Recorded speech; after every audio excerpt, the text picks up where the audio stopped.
2563วันนี้เป็นวันเดือน10เหนือแฮม10ค่ำพร่ำว่าเป็นวันพุธกลางสัปดาห์แล้วก็เป็นสัปดาห์กลางเดือนพอดีเดือนกรกฎาคมนี่มีอยู่31วันวันนี้วันที่15เป็นอย่างใดพ่องศรัทธาญาติโยมท่านทั้งหลายผ่านไปเกินเดือนสำหรับเดือนกรกฎาคมแล้วก็เข้าวสามาได้2 ศีลมาปะกันในรายการสารธรรมยามแลงอยู่กับอาตมภาพพระครูอภิวัฒนวิกรมวัดปากตังเจริญพร้อมกับท่านพระครูสุเมธธรรมเสวีเป็นประจำตั้งแต่เวลาบ่าย3เป็นต้นไปติดตามรับฟังกันที่ FM 104.50 สถานีวิทยุเพื่อการศึกษาพระพุทธศาสนาและวัฒนธรรมตั้งอยู่ที่วัดฝ่ายหินตำบลสุเทพอำเภอเมืองเชียงใหม่พร้อมกับ FM 100.25 สถานีวิทยุคณะสงฆ์อำเภอฝางตั้งอยู่ที่วัดพระบาทอุดมน้ำบ่อเจ้าวาสำนักวิปัสสนา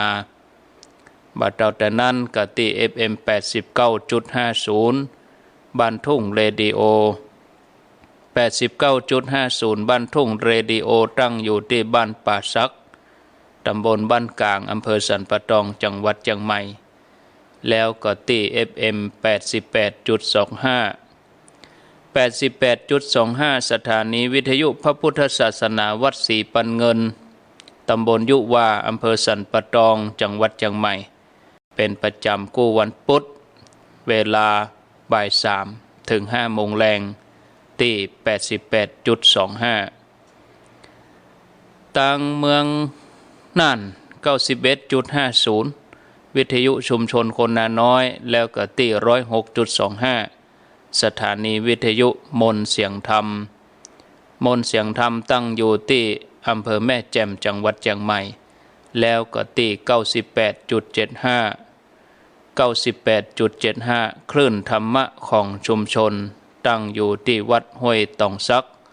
ตำบลขวางเปาอำเภอจอมทองจังหวัดเชียงใหม่ตลอดจนถึงท่านผู้ฟังที่เข้ามาทางระบบ Facebook ระบบแอปออนไลน์ YouTube หลายช่องทางอนุโมทนาบุญโยมฟังอยู่ตั้งในเวียงกลางเวียงก็มีแม่สรินทิพย์บุญเลิศโยมสุกัญญาแก้วสุยะห้วยสายตาลี่มัทนาอัมพันธ์รับฟังอยู่ที่แม่แตงทั้งภาพและเสียงชัดเจนดีแม่เดินเพ็ญทิมบางท่านพระอาจารย์วรรณชัยชยานันโทวัดพุทธศรีคีรีโยมแม่จัญญาฟองศักดิ์ติดตามรับฟังที่ 104.50 ชัดเจนดีติดตามทาง Facebook โดยนุชดาพรอุปนันท์อนุโมทนาโยมบุญมีจุมนาฝายโมทนาติดตามอยู่ตังลำปางกรุงเทพภาพเสียงชัดเจนดีแม่เหมาะกะอันนี้อยู่แม่เหมาะนวลสิริหินเขียวแม่นวลอยู่ป่าแดดติดตาม 104.50 ญาติโยมอยู่โซนป่าแดดต้าวังตานสารปีเนาะเมื่อเจ้ารับฟังตี4 เกิงจนถึง8 โมงเนาะตี101.75ตี101.75น่านฟ้าเรดิโอเป็นประจำทุกเจ้าเวลาตี4 เกิงจนถึง8 โมงสำหรับญาติโยมตังโซนป่าแดดในเมืองแถมท่านหนึ่งก็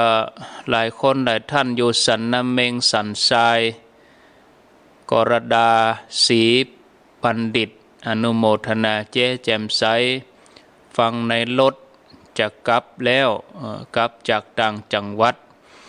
จำลองจันทโพแม่จีรพันธ์โมป้อโยมกนิษฐ์กนกทิตาอนุโมทนามงคลกิจเจริญแถมท่านหนึ่งก็พรพิมลดีแท้ติดตามรับฟังตีดอนแก้วแม่ริมแม่สายคำทรถาติดตามอยู่ที่แม่ปงโดยสะเก็ต สาธุอนุโมทนาบุญตวย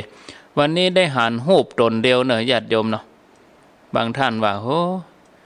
อันในรูป Facebook นี่เป็นท่านพระครูสุเมธแต่เสียงยังเป็นเสียงนั้นท่านพระครูอภิวัตรไม่อยู่ที่พระครูสุเมธแต่อาตมาอยู่แห่งมุมหนึ่งเพราะว่ากล้องมีตัวเดียวแล้วมุมกล้องตัวนี้ก็ได้ตั้งไว้สำหรับผู้จัดรายการอย่างเดียวเนาะผู้ควบคุมเสียงนี่บ่มีกล้องให้พอเพราะว่าปกติก็จะมี3ตนเปิ้นก็นั่งเรียงกันแต่วันนี้จะมาปรับมุมกล้องก็กลัวมันยุ่งเนาะเพราะว่าเจ้าหน้าที่เปิ้นตั้งไว้ตั้งถาวรไว้แล้วเราจะไปปรับไปแปลงให้มันก็กลัวมันจะลุนะก็เป็นหยังอดเอา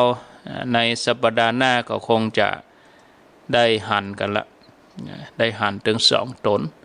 สัปดาห์นี้วันนี้ก็ได้พอตนเดียวไปก่อนเนาะได้ตักได้อู้กันก็พอให้พอดีศรัทธาญาติโยมตอนนี้ก็จะได้ไหว้สาท่านพระครูสมเด็จธรรมเสวีได้ปบปะศรัทธาญาติโยมท่านพระครูมียังจะอู้จะอู้ถึงเรื่องวันงานก็ได้เพราะว่าวันที่12นั้นท่านพระครูไปได้อู้บริเวณในงานเนาะแต่ท่านพระครูนำสวดธรรมจักรปวัตตนสูตรสวดอิติปิโสจัตตาญาติโยมบางท่านก็ฟังแล้วก็ได้หันตัวส่วนวันนี้อาจารย์ท่านพระครูจะสรุปงานวันนั้นก็ได้เพราะว่าอาตมาภาพก็สรุปตึงตุลุงยองไปแล้วก็ตุลุงยองก็ได้อู้สรุปไปแล้วก็อยากจะให้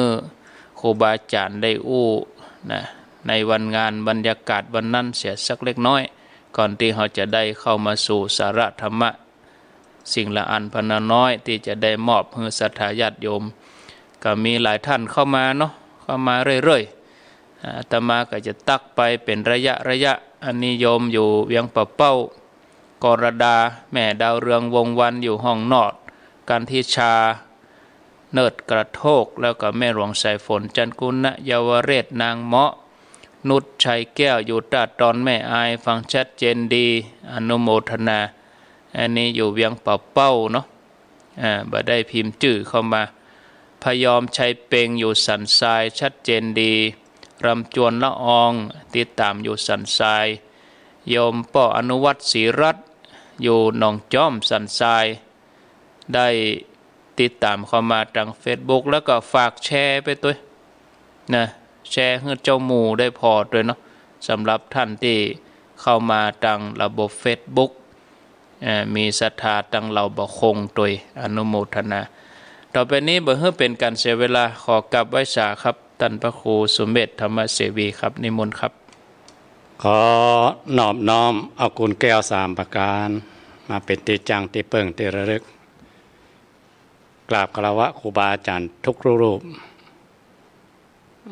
สวัสดีท่านอาจารย์ท่านพระครูอภิวัฒนวิกรมเจ้าของรายการผู้ดำเนินรายการด้วยกันด้วยในการสาระธรรมยามแรงเจริญปอนคณะศรัทธาท่านผู้ชมท่านผู้ฟังท่านผู้ชมตัง Facebook ไลฟ์ถ่ายทอดสดนี้แล้วก็ท่านผู้ชมทาง Facebook ที่อัดไว้แล้วก็ตัง YouTube ของวัดฝ่ายหินกับของโยมดุสิตโปงเทวีได้ทำไว้แล้วก็ตามสถานีวิทยุต่างๆที่ร่วมกันฟังตามที่ท่านอาจารย์ท่านพระครูอภิวัฒนวิกรมได้เกาะเกี่ยวสัญญาณต่อกันไปหลายๆสถานีทุกๆวันพุธเนาะบ่ายๆนะหลังจากที่ท่านอาจารย์ได้จ่อหัวตักตายท่านผู้ชมท่านผู้ฟังทาง Facebook ก็ดีทาง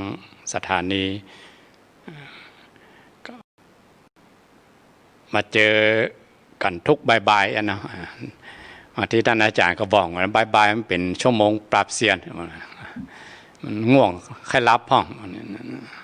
บางทีมันใกล้จะเลิกงานแล้วเนี่ยแต่บางคนเพิ่งก็มาดูย้อนหลังเอามาอยู่ YouTube มาดู Facebook ที่อัดไว้น่าขอบคุณเทคโนโลยี บางที่ปีนึงนะมันยังดีดออกมาก็พอปีแรกเขาได้ทำอย่างไว้พ่องได้อัดอย่างไว้พ่องมันก็มาดูทวนหลังฟังว่าได้ได้จ่ายอย่างไปพ่องทบทวนความรู้เหมือนกันบางทีได้อ่านได้ยินได้ฟังจากครูบาอาจารย์มา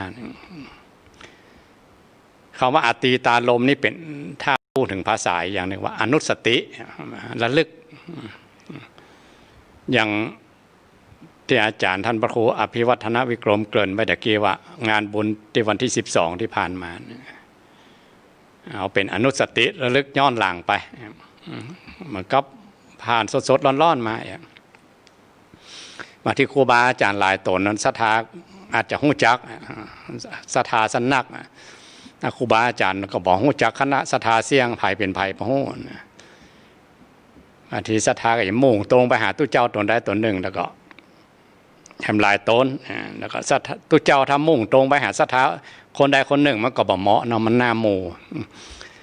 ตู้เจ้าเพิ่นยังมาตักมาตอฮะที่มาใจอันนึงสถานเนอะคนหมู่หลายเนาะอันว่าถ้า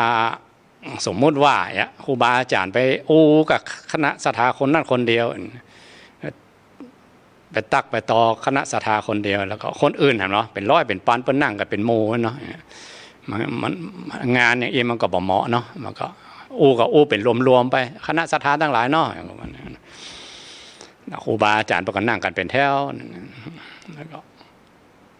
เขาก็ชูอาจารย์เขาเนาะท่านอาจารย์ท่านพระครูอภิวัฒน์วิกรมผอเขาก็ยกเปิ้นเป็นเก้าเป็นกีม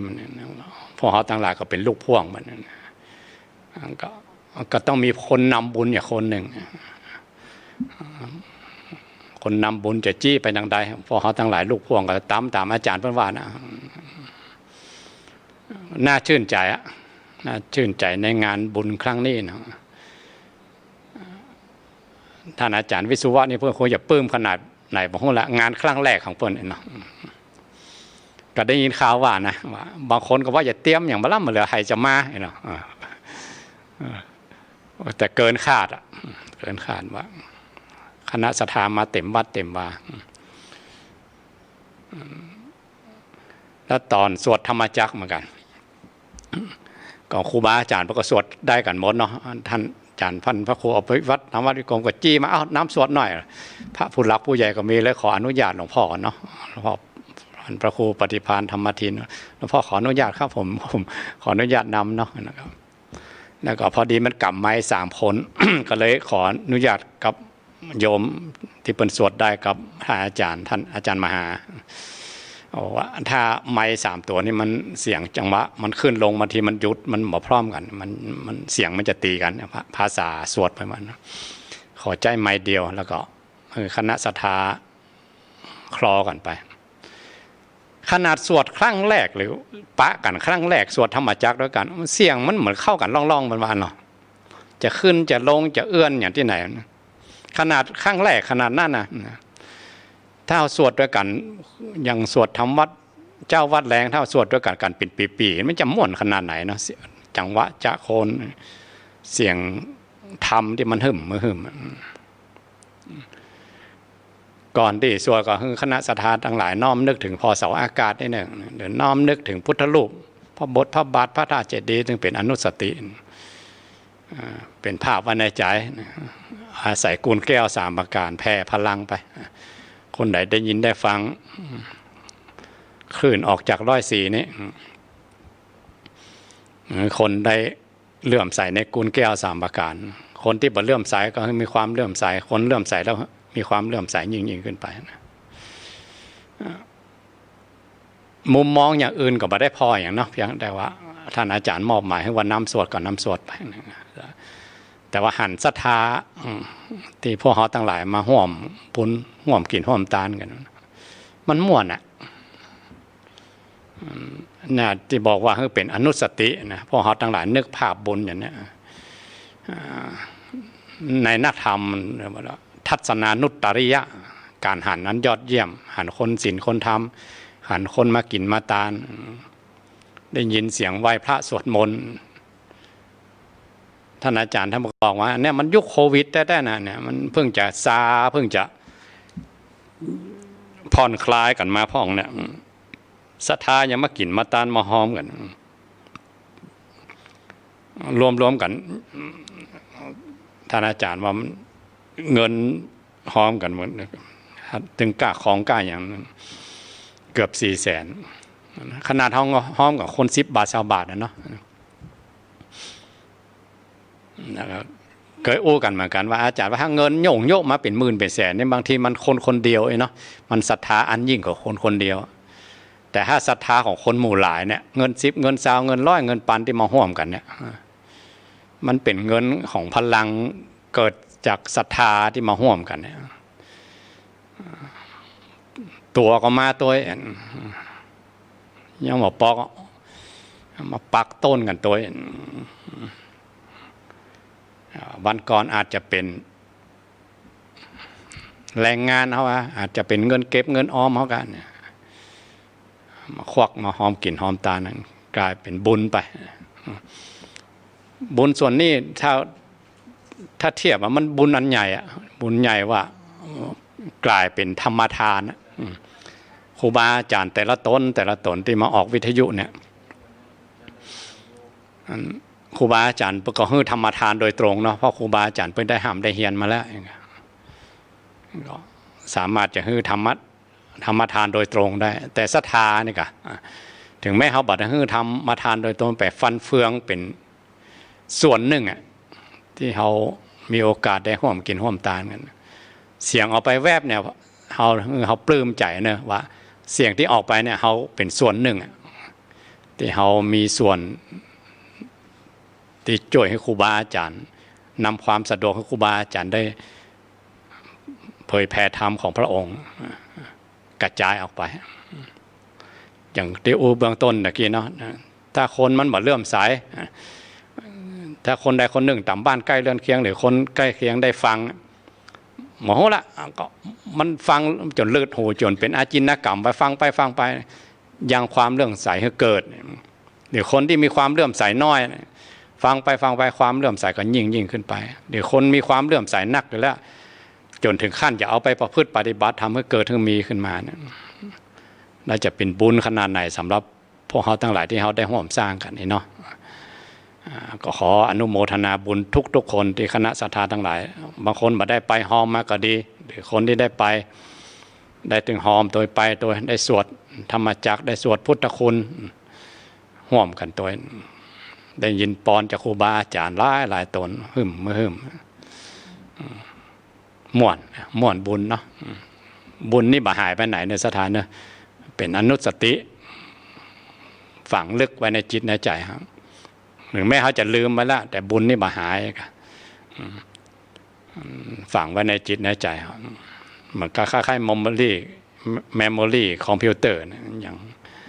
ที่ว่าตะกี้นะFacebook ปีนึงเขาลืมไปแล้วบางทีมันดีดออกมาปีแรกเขาได้ทำอย่างพ่อนี่ขนาดเครื่องไม้เครื่องมือนะบุญอานุภาพของบุญธรรมานุภาพยิ่งกว่านั้นอีกเขาจะทำน้อยทำนักหรือเขาจะลืมไปนะแต่เขาทำด้วยใจศรัทธาอันยิ่ง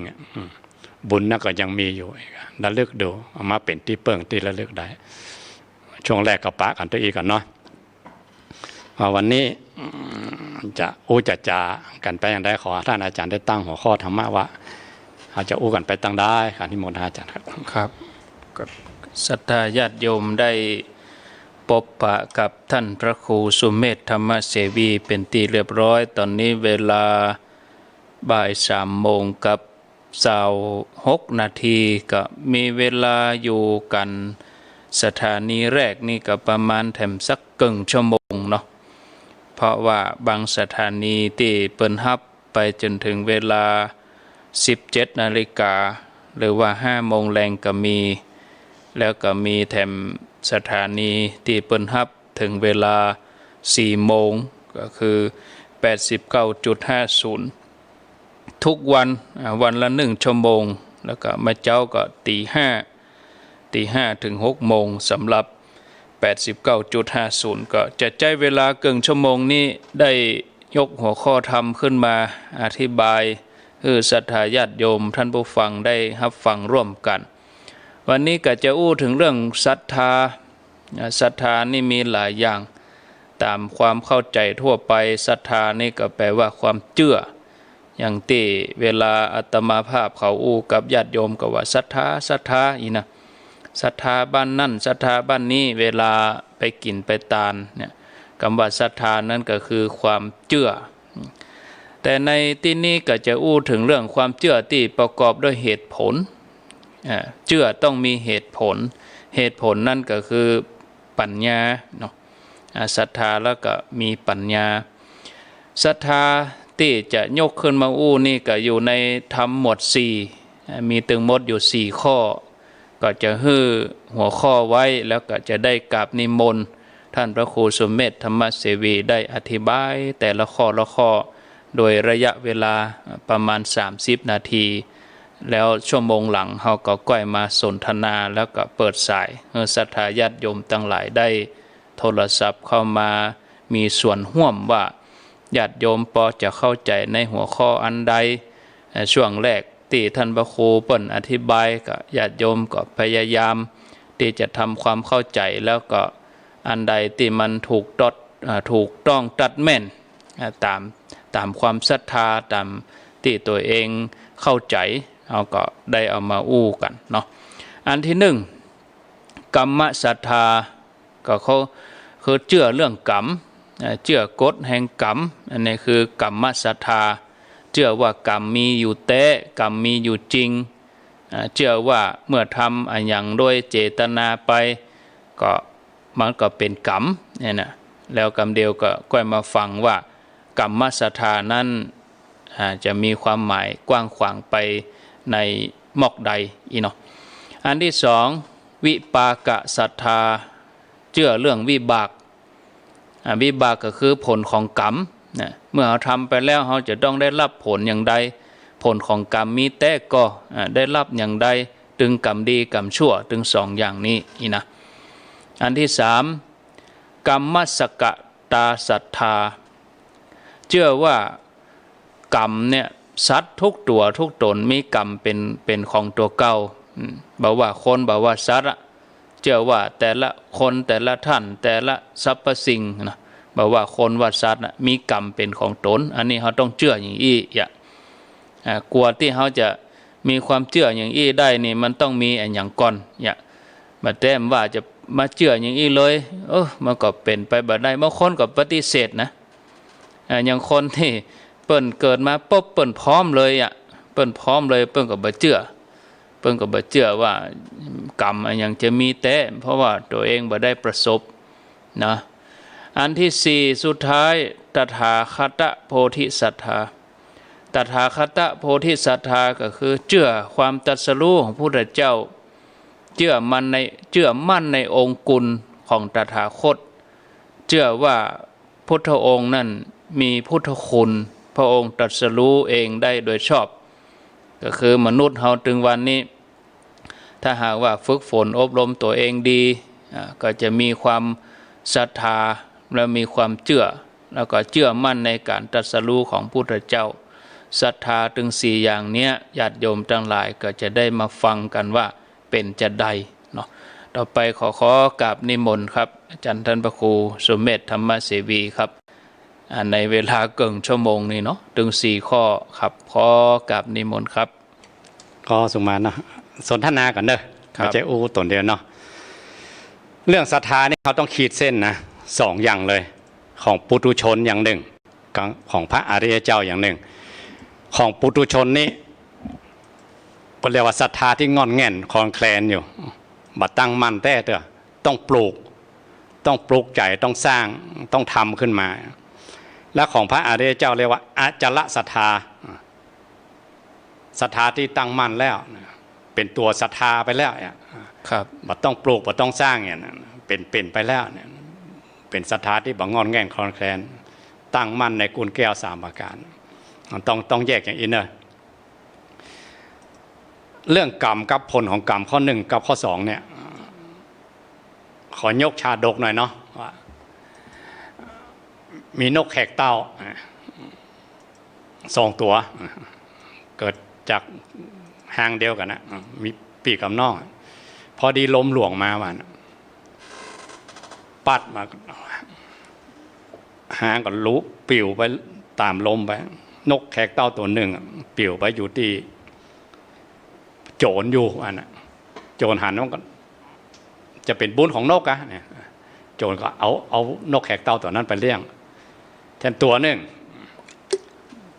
ปิวลมไปอยู่สำนักของพ่อปู่ฤาษีพ่อปู่ฤาษีประกอบอู้กับลูกศิษย์ลูกหาเปิ้นบำเพ็ญสมณธรรมของอู้เรื่องศีลเรื่องธรรมเนี่ยก็อาศัยผลหมากรากไม้ของพ่อปู่ฤาษีกับลูกศิษย์ลูกหาทั้งหลายเลี้ยงนกแขกเต้า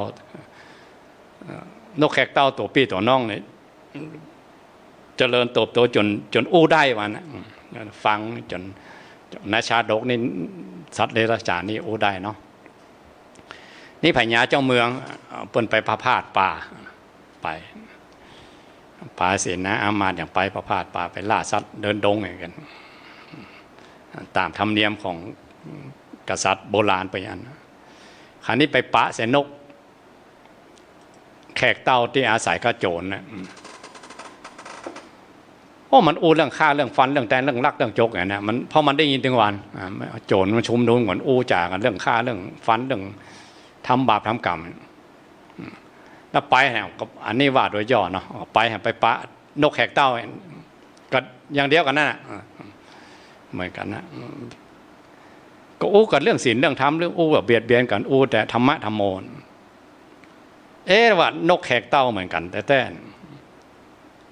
เหตุใดตัวหนึ่งเป็นศีลเป็นธรรมตัวหนึ่งอู้กับเรื่องกรรมเรื่องเวรถามพ่อปู่ฤาษีเป็นหู้ต้นหู้ปลายเนาะหู้ที่มาที่ไปก็เกิดเลยเล่าให้ฟังเนี่ยว่านกแขกเต้า2 ตัวเนี่ยล้มหลวงปัดหางจากปอดจากแม่มาอาศัยกับที่โจรที่หนึ่งกับอาศัยกับสำนักของพ่อปู่ฤาษีกับลูกศิษย์ลูกหาสิ่งแวดล้อมเหมือนกันว่านะ ได้ยินได้ฟังเหมือนกัน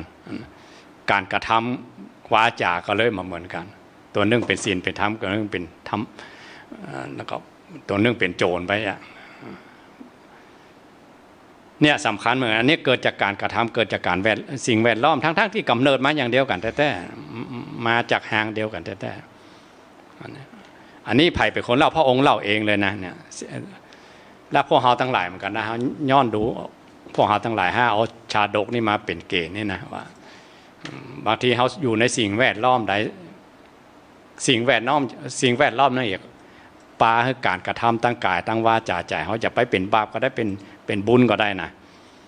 2 ข้อนี้ว่าเรื่องกรรมกับการกระทำนี้ ยังนึกถึงกรรมของแม่น้อยบ้านดอนนะการนัดบ้านดอนป่าซางนะแม่ถามเรื่องกิเลสเรื่องกรรมเรื่องวิบาก3 ตัวนี่คือแม่ถามเรื่องวัฏฏะสงสารนั้นเป็นได้โลกวัฏฏะสงสาร3 ตัวนี้เป็นบ่อเกิดเนาะเป็นต้นเหตุทำให้พวกเขาทั้งหลายเวียนว่ายตายเกิดนะถ้ากรรมดีก็ไปสวรรค์ไปมนุษย์ไปสวรรค์ถ้ากรรมดีสูงสุดเป็นเรียกว่าได้ฌานเป็นอนันตได้กรรมฝ่ายดีได้ฌานได้สมาธิก็ไปเป็นพรหมถ้ากรรมชั่วก็ไปลงอบายภูมิอันนั้นยังไกลไปอยู่อันนั้นไกลเป็นเรื่องภพภูมิอยู่ถ้าพวกเขาทั้งหลายบ่ตั้งมั่นดีแล้วหรือเขาบ่ได้เขาศิษย์บ่มีครูเนาะเขาบ่ถึงก็หันข้ามภพข้ามชาติอย่างนั้นหันในปัจจุบันนี่ก่อนถ้าเขาเจื่องเรื่องกรรมเรื่องการกระทำเรื่องอดีตมาอย่าได้กับหัวถ้าปัจจุบันเนี่ยจะให้มากล้าขึ้นอย่างไรก็ต้องอุอากาสะมันก็ต้องอย่างเงี้ยยกตัวอย่างเรื่องมันหน่อยเนาะอยู่มาจนผมงอกแล้วก็อายุเท่าอายุเมินนั่นเนาะ60 ปลายเนี่ยมันก็ถ้าเป็นเจ้าบักหันโลกมันนักแล้วผมเป็นสีดอกเหลาเนี่ยไปกุมบาทพ่องไปต่ำบ้านต่ำจองตุเจ้าไป6 โมง 7 โมง สถาไปหลกผักป้อมปีกมาแล้วไปกันกี่โมงเนี่ยตี 2 ไป บ่ายไปแหมรอบมันนะแมลงไป1 วัน3 รอบมันไปลกผักป้อมมันแต่วันพอส่องหน้าผากมากประมาณมันบรรลุเดือยอ่ะแล้วก็โทษว่าผมยังบรรล่ำบรรลอยเนี่ยผมเกิดมาตุกมายากเนี่ยการกระทำนี่มันชัดเจนเปิ้นทำไมฮิมากล้าขึ้นด้วยความมันของเปิ้นโดยทักษะมันก็เกิดแล้วมันโห่ห้อมอ่ะทำประจำทำซ้ำๆซากๆไหนมันจะมั่งบ่มั่งมีสีสุขเอามันเข้าตุกเข้าต่ำคนโบราณว่าเมื่อปัญญามันนักตัวเก่ามันนักมันกับเสียมบะโคมมันใส่ด้ามนักมันเอามันเข้าตุกเข้าต่ำไว้ก่อนเขาเชื่อธรรมของพระพุทธเจ้าว่าอุอากาสะหรอมันขยันเอาแหงเข้าตุกเข้าต่ำมันแม้แต่ตู้เจ้าเขาเนี่ยเหมือนกันเนาะตู้เจ้า ถ้าตื่นเพราะว่าถ้าตื่นตี4เนี่ยถือว่าขวายแล้วขวายสำหรับตู้เจ้าพระเนรต้องตี 3 ตี 4ต้องลุกขึ้นมาสูดโยโกห้องนะทำกิจวัตรของตัวเก่านะมันตึงมีสปะกิจวัตรตัวเก่าอย่าทำอย่างพ่องชำระล่างกิเลสตัวเก่าพ่องกิจวัตรของวัดของวาพ่องอย่างมันมีสปะขวายม้าก็แบ่งหน้าที่กัน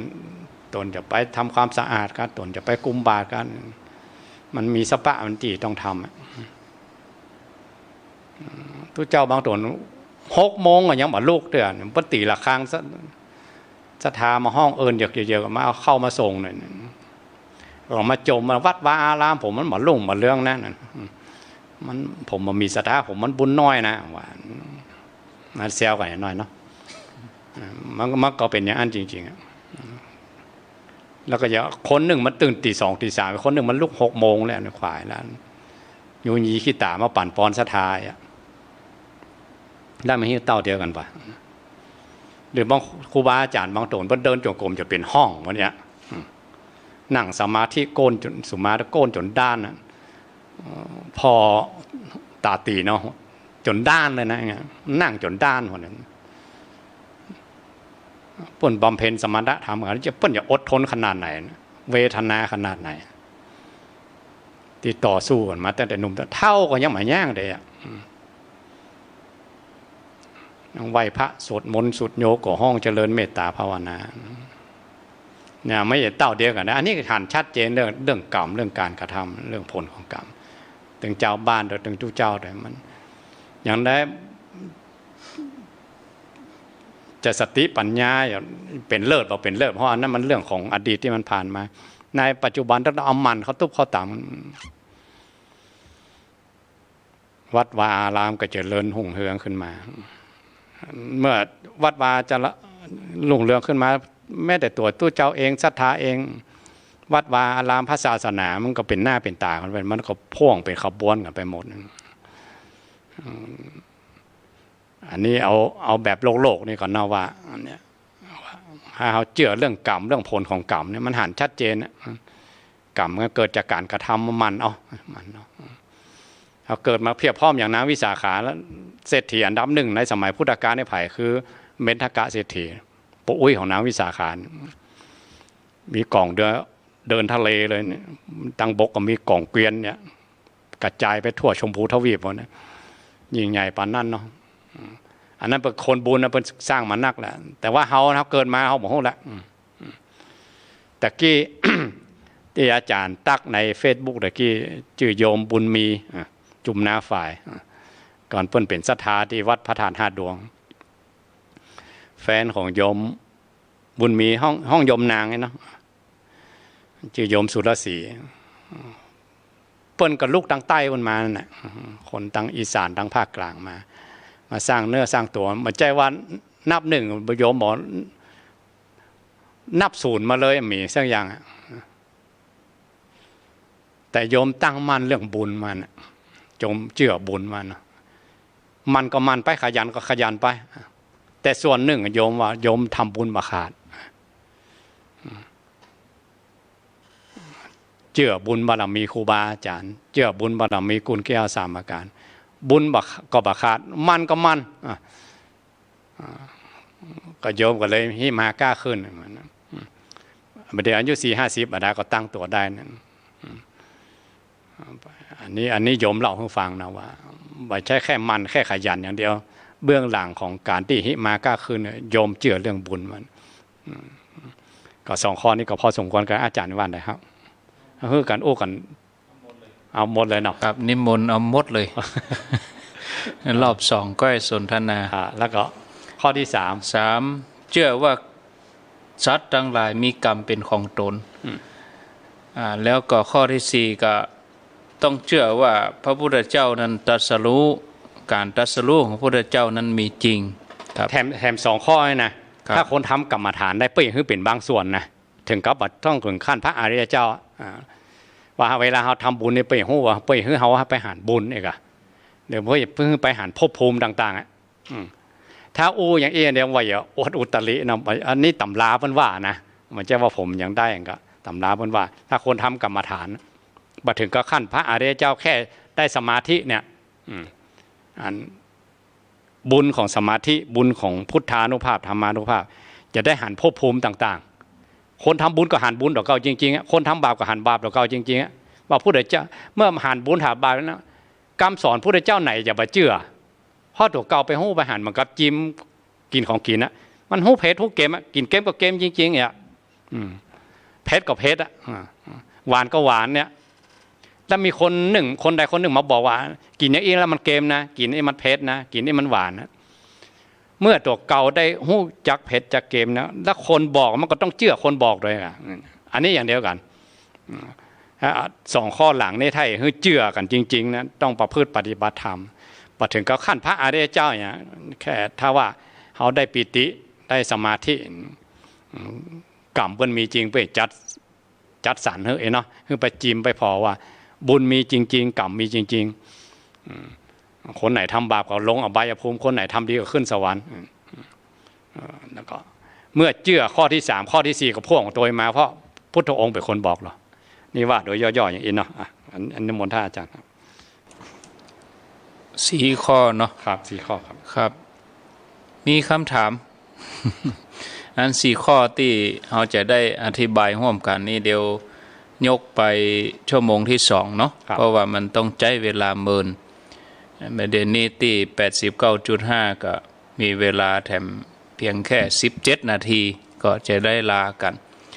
มีคำถามจากโยมทาง Facebook ถามว่า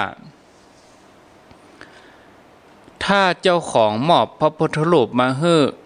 หมายถึงว่าเอาให้แล้วเนาะภายหลังมามีคนมาขอคืนบอกว่าคนที่ฮื้อนั่นน่ะบ่ได้ฮื้อตัวนะเอาฮื้อคนอื่นนะบ่ได้เอาฮื้อตัวเจ้าของคนนี้หมายความว่ายกฮื้อคนอื่นมาก่อนแล้วถ้าเขาจะเอามาคืนจะได้ก่อหรือถ้าบ่คืนฮื้อเนี่ยก็จะมาแจ้งมาสาบแจ้งอีกว่าจะต้องเอาไปคืนก็ว่าเขาจะเกิดว่าอันนั้นบ่ใจของเฮาเนาะอันนี้มีคำถามจากอ่างทองท่านพระครูว่าจะได้มาเข้าใจคำถามนี้อาจารย์ขยายความคำถามหน่อยนะไม่เป็นอันนั้นมันแบบอ่านมาเนาะเราเข้าใจเนาะหมายความว่าเอาพระฮื้อแล้วอย่างกะตกมาลูนมาจะเอาคืนเนี่ยสมมติว่าผมเอาพระฮื้อท่านพระครูแล้วเนาะแล้วผมจะเอาคืนเนี่ยเอาคืนแล้วก็อ้างว่าเจ้าของพระเนี่ยบ่ได้เอาฮื้อท่านพระครูเนอะอย่าเอาฮื้อคนอื่นอยู่แล้วอย่าแล้วเขาจะเกิดจะได้เขาจะเกิดว่าถ้าบ่ฮื้อเนี่ยมันจะมาแจ้งอย่าเขาจะเป็นต้องฮื้อก่อจะเป็นต้องเอาคืนฮื้อก่อหรือว่าเขาจะเกิดเสียว่าอันนั้นบ่ใจของเฮาก็ว่าจะได้อันนี้ถ้าเฮาศึกษาคนว่าเรียกว่าเคสสตั๊ดดี้ถ้าศึกษาเรื่องอาจารย์พยอมนี่นะอันแบบถุงกล้วยแขกเนี่ยเนี่ยอาจารย์พยอมนี่ชัดเจนได้อย่างหนึ่ง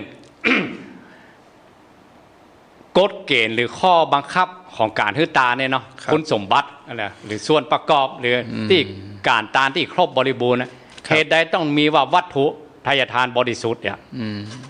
มันมีข้อหนึ่งหรอครับคือคนฮื้อตาเรียกว่าทายกทายิกานะและของตาต้องบริสุทธิ์คนห้าบตาก็ต้องเป็นเนื้อนาบุญเนี่ยเป็นปฏิฆาหกอันนี้มันยังลังเลสงสัยอะครับมัน แสดงว่าทายทานบริสุทธิ์ นี่ถ้าจะเฮ้อด้วยความเสน่หาน่ะ อ่า ใหม่ๆนี่เต็มใจเฮ้อน่ะ อ่า ตกมารูนมาเปลี่ยนใจอ่ะบ่เฮ้ออย่า อ่าแสดงว่าทายทานบริสุทธิ์ บริสุทธิ์ โอ้บอกกอบอกครบเองอะบุญก็ผสมบูรณ์นะครับ เอาเฮ้อ ถ้า มาแล้ว ถ้าบุญจะสมบูรณ์นะต้องมี3อย่างนี้ ครับ ต้องมีทายกทายิกาเป็นคนเฮ้อ แล้วอันนี้มันจะความผิดตกที่ไผ อ่า ความผิดจะตกที่ไผตกที่คนมาขอคืนกะก็ว่าตกกับเจ้าของบุญ เขาเคยมีคนมาถามว่าบางคนพ่อแม่เป็นยกติให้วัดอะ นะฮะ แล้วพ่อแม่เป็นตาย ตกมารูนมาลูกหลานมาฟ้องร้อง อ่า ว่า พ่อแม่ตอนที่เปิ้นอยู่เนี่ยเปิ้นฮื้อโดยพฤตินัยแต่บ่เป็นนิตินัย ได้โอนอ่ะ เปิ้นมาได้โอนนะ อันนี้ก็โอนบอก ก็ โอน หา บอก ซองเหมือนกันนะเปิ้นถึงแม่เปิ้นเอตตานด้วยใจบริ ก็ สุทธิ์ ห้อย แต่ว่า คอหั่นแล้วอย่าก็ห้อยคอหั่นตกมารูนมามันถ้ามีก้ากับหูเนาะผ้านี่เนาะปีกมาทวงมารูนผมว่าเป็นตาคนขอคืนนะ บุญมันลดหย่อนไปละอย่าไปหน้าโต้แต่คนฮับตาเนี่ยอันนี้มันต้องคนที่ฮื้อตานไปก่อน ถ้าเบอร์ฮื้อก็จะแจ้งเนอะอีหะเหมาะนั่นโอ้มือก็เมาบะเนี่ยได้เปิ้นห้องว่าเนี่ยบะโป่งเต้ก็บ่ถ้าเอาอะโยม ถ้าอู้ถึงเรื่องกรรมที่เขาอู้กันเมื่อกี้แต่ว่าอันเขาไปเชื่อเรื่องกรรมของการกระทำนะการกระทำเขาฮื้อตานไปแล้วหรอแล้วเขาไปขอคืนนะขอคืนนี่แสดงว่าความโลภความอ้ำหรือความกระไดอ่ะมันจักกระเยอะเขาฮื้อไปหรอแต่เขาอยากเอาคืนเนี่ยมันจักกระเยอะกันนะเต้จักกระเยอะจักกระไปจักมาก้านมานะก้านความใครโลภใครมีใครได้อ่ะแล้วคนที่อัน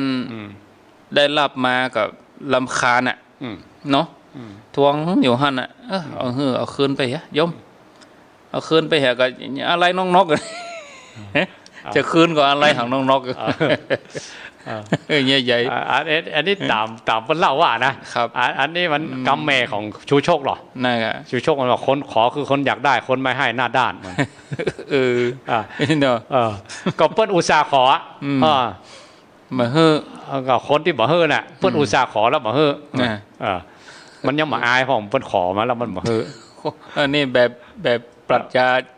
ญาชูโชคปรัชญาชูโชคปรัชญาชูโชคหรอคำคมคำคมชูโชคมันขอคือมันอยากได้หรอคนบ่เฮ้อนะกะแล้วเดียวคนสมานมีหันยุคหนึ่งนะยุคหนึ่งเขาอันแปลงหูปขึ้นมานะบอกว่าอันนี้เป็นเทพเจ้าแห่งโชคลาภอีวะแม่นว่าอาจารย์เนี่ยแม่นว่าฮะคนธรรมดาบอกโหละแต่พระองค์โหเหมือนกันนะว่าชูโชคเนี่ยเปิ้นเป็นพระปัจเจกพุทธเจ้าทำบุญฮื้อตานมาสร้างบารมี30 ตัดยาวนานมาถึง2อสงไขย100,000 มหากัปนั่นยาวนานมากๆเต็มมาแล้วท้ายของมันเนี่ยในพุทธันดรเนี่ยก่อนที่พระศรีอริยเมตไตรจะมาเนี่ยพระเจ้าอาชาติศัตรูกับชูโชคในเปิดได้เป็นพระปัจเจกพุทธเจ้าต่อหันเลยเนาะต่อหันเลยเพราะนั้นเปิ้นสร้างบุญมาเป็นนั้นแสดงว่าทานณบารมีของเทวทัตกับพระเจ้าอาชาติศัตรูเปิ้นเต็มมาแล้วเองอะไหนมันช่วยบัดต้องได้ครับแต่ว่าที่มาพยาบาทจองเวรกับพระพุทธเจ้านี่เป็นกรรมของพยาบาทอันนี้เป็นกรรมเหมือนกันนะที่เรื่องแต่ว่ากรรมมุนี่ไผ่บ่โหเนอะมีแต่พุทธองค์ที่โหเดียวว่าไปพยาบาทจองเวรเรื่องถาดทองคำนะกะพอตั้งโปรแกรมผิดอันไปเลยอะเปเลยอะแต่บุญส่วนกุศลที่เทวทัตกับพระเจ้าชาติตูสร้างมาแบบบารมีปัจเจกพุทธเจ้าก็เต็มเปี่ยมอยู่แล้วล่ะแต่มาใจกรรมใจเวรตอนพยาบาทกับโพธิสัตว์เจ้านี่ไม่ได้หรอกเพราะนั้นแบบแปลกที่ว่าบางคนบางวัดที่สร้างรูปชูโชคเป็นเทพเจ้าแห่งโชคลาภครับกับอาศัยบารมีพระปัจเจกพุทธเจ้าเองเป็นอย่างอีกบูชาพระปัจเจกพุทธเจ้าหรอครับแต่พระปัจเจกพุทธเจ้าในอนาคตแล้วเขาจะเอาคำถามของโยมนี่มาลงที่กรรม4อย่างนี่อย่างใดเป็นกรรมของเขาอย่าเขาต้องเจียวต้องยอมรับกรรมไปอ่ะเซาะที่ลงคือมันใจมันยอมไหมกะอันนั้นกะเขาต้องว่าได้อ่ะถ้าเขาเซาะที่ลงเนี่ยมันเดียวมันขึ้นมามึกมือน่ะไม่ใช่ของเราไอ้บอกมันเป็นโคตรเป็นเกียรติเป็นพยาบาทจองเวรกับไม่ยาแล้วแบบโป่งลู่อย่ามันเซาะที่ลงเห็นหน่อยกะกรรมของเราอ่ะกรรมของเขาเนาะ กรรมของเราเองเขาฮื้อแล้วเขาบ่ฮื้อขาดอ่ะครับฮื้อเรามีใจอะไรหาอยู่อ่ะเพราะฉะนั้นในบารมี10อย่างเนี่ยทานบารมีพระองค์เทียบไว้นะฮื้อเหมือนกับน้ำที่ใส่ในภาชนะละความทิ้งอย่างนั่นไงต้องฮื้อแบบนั่นก่อนแบบนั้นถึงจะเป็นบารมีถึงจะเป็นสาวกบารมีปัจเจกพุทธบารมีหรืออันโพธิสัตว์เจ้าบารมีที่บำเพ็ญบารมีเป็นพระอริยเจ้าก็ดีเนี่ยต้องบำเพ็ญหมู่เนี่ยเริ่มต้นจากทานบารมีทานบารมีเทียบว่าอย่างไรเทียบเหมือนกับน้ำที่ใส่ในภาชนะและความทิ้งอย่างครับต้องเป็นอย่างนั้นกันแต่อันนี้มันบอกความทิ้งอันนี้มีเยื่อใยอะนะห่วงอยู่เยื่อใยเหมือนกับการบอลมันว่ะการตูนการบอลเนี่ยหักแล้วปุ๊บมันมีเส้นใยของมันนะครับมันบาขามันบาปูดอ่ะมันปูดกรรมของเรานี่ต้องโปร่งใจเหียเนาะเอาเฮ้อเปิ่นเหียถ้าบ่เอาคืนเฮ้อก็จะจ้องอยู่หั่นอ่ะจะขอโคตรไปเกียดอยู่หั่นละเอาคืนเหียแล้วก็เอาก็คือว่าอันนั้นก็คือบ่ใจของเฮานั่นละเปิ่นเอาเฮ้อมาถ้าของเฮาก็ต้องจากบาจากแหงเฮาเองถ้าอย่างนั้นก็ว่าไปยังถ้ามันเต็มใจแท้ๆอ่ะเอาเฮ้อเลยเฮ้อก็เฮ้อแท้ๆถ้าเขาอยากจะได้จริงๆเขาสิหาเอาด้วยบาทด้วยแหงดอกเก่านั่นกันหอมเอาคนเดียวแล้วก็ไปปูจาที่อื่นเอากะคนเท่ามันบอกว่าเขาก็มีตีนมีมือสติปัญญาเขาก็มีแล้วพระนี่ก็เขาก็มีเปลือกเปเตอเขาจะไปปักใจกับพระองค์นั้นนี่ยังเนาะวางใจไปอย่างอีกแต่อันนี้ถ้าแบบธรรมะธรรมโมนะครับถ้าแบบเจ้าบ้านนี่ไม่ได้หรอกยอมแล้วเป็นยอมใหญ่เอาข้อปิดความเหมือนอย่างไรขึ้นหงขึ้นศาลแหละในจริงก็ฟ้องเอาจ้างการทนายแปลงหรือพระอมกะเนาะพระองค์กล้าบักกี้บาทอ่ะเชียงทนายเป็นแสนบนกระบูอันนี้คือโลกเนาะโลกของโยมเนาะประทัดโลกของโยมโลกของพระก็มีอย่างพระพยอมเนี่ยเนาะเป็นความคนหูกันเป็นบ้านเมืองแต่ก็เปิ้นกับโป่งแล้วนะเดี๋ยวนี้นะเงียบไปเลยโดนน้องชมพู่มาตีตลาดครับแล้วน้องชมพู่นี่เหรอจะเป็นกรรมยังไงบัดได้อ่านบัดได้ติดตามวันบอกจักต้นจักปลายจะได้กับก็มันเมินเหลืออันเด็ก13นั่นคนก่อนนะอาจารย์เด็ก13คนที่อันทำนางนอนนั่นแค่กี่วันมาถึงเดือนหรือเกินเดือนเนาะบางทีพวกนักข่าวพวกอย่างเขาตีข่าวเพื่อเขาจะได้ขายข่าวก็มีนะเลี้ยงไข่เลี้ยงไข่นักอ่ะเพื่อทำยอดไลน์ยอดอย่างเขาไปอีกก็มีเนาะก็ทักคดีในประเทศไทยมี108,900ยิ่งกว่านี้อีกอ่ะยิ่งใหญ่กว่านี้เปเลอะเปเตอแต่ถ้าอันใดจุดกระแสอ่ะจุดติดอ่ะตามข่าวไปเรื่อยๆก็มาอันมีข่าวยังเสนอมีข่าวแล้วก็รายได้ของมูนี่ของมูนี่ขายข่าวนี่หรอครับอันนี้ถ้าสมมุติว่าเขาจะมาโยงกับพระพุทธศาสนาเขาในว่ากรรมเนาะคือว่าสัตว์ทุกตัวทุกตนมีกรรมเป็นของตนเองสุดท้ายก็จะต้องได้รับผลของกรรมนั้นบ่วันใดกับวันหนึ่งมันก็ต้องออกมาตำรวจกะหมอกะอย่าเปิ่นก็ต้องพิสูจน์ออกมาให้ได้เพื่อให้คำตอบสังคมนี่นะครับพอเวลาแล้วก็เดี๋ยวพักเหตุกรรมเนาะเพราะว่าเดี๋ยวจบแล้วเนาะที่จริงตำรวจเพิ่งเก่งนะโหได้ดูคดีเรื่องปล้นทองนะมันปิดหน้าปิดตาตำรวจมาฐานมาโห่แล้วเดี๋ยวออกข่าวเปลี่ยนเบงไปทางใดหูทางเบาเพราะมันหนีออกต่างประเทศไปแล้วพวกนั้นจริงมันนู่นแล้วแค่ท่าทางเดินเหมือนนั้นมาพูดจักแล้วว่านะแต่นี่มันมีน้องชมพู่นี่มันมีแต่ที่ปล้นร้านทองนี่มันหันเป็นตัวเป็นตีนลูกนี่หันงอนของหูจักอะหันงอนหูจักแต่อันนี้มันมีแต่ตำรวจเขาเก่งเขาเฮียนมาหรอกวิชาเขาหรอกครับแม่นเดี๋ยวนี้มี2อย่างนะแต่พอนี่นะอันตำรวจก็ว่าไปอย่างหมอก็ว่าไปอย่างเงี้ยเดี๋ยวนี้หมอกับตำรวจนี่มาเข้ากันแล้วมั้งก็เนี่ยกะแปลงข่าวทำให้ติดตามหรอกตำรวจก็สันนิษฐานไปอย่างหมอเพิ่นก็พาพิสูจน์เพิ่นก็มีหลักนิติวิทยาศาสตร์ของเพิ่นเนาะสมัยก่อนหนังสือบางกอกนะไม่เขียนนิยายหรอกพอมันตื่นเต้นอย่างมันจบละโปรดติดตามตอนต่อไปถ้ามัน ปอดแค่7 วันก่อนนะชวนเธอติดตามรอคอยอยู่ฮั่น7 วันก่อนหนังสือบางกอกมันถึงจะมาครับต้องมาแล้วมันฟังแล้วหรอฟังซื้อละอ่านฉบับต่อไปพอมันเรื่องมันจะมันจบก่อนจบละอย่างนั้นมันจะจบแบบซื่อๆแบบเรื่อยๆไปเรื่องๆหมีครับเราต้องจบตอนที่มันตื่นเต้นครับอันนี้ก็ถ้ามันหนังสือบางกอกถึงได้ขายดีก็เอาเข้ากับเป็นพิษน้องกันหนีออกบ้านออกช่องกันมาเลย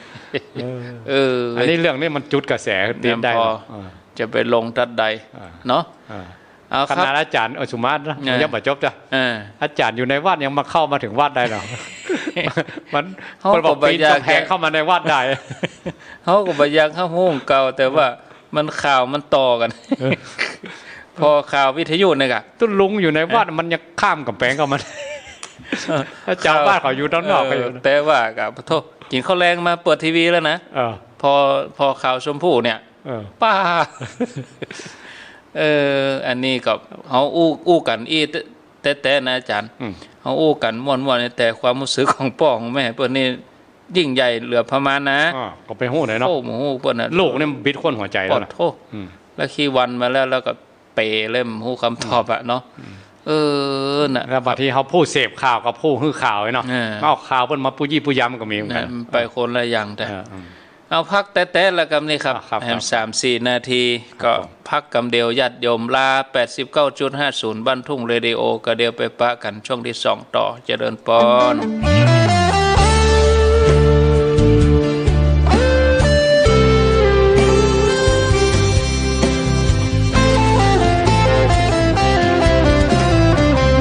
เจ้ามามือเปล่าจะเอา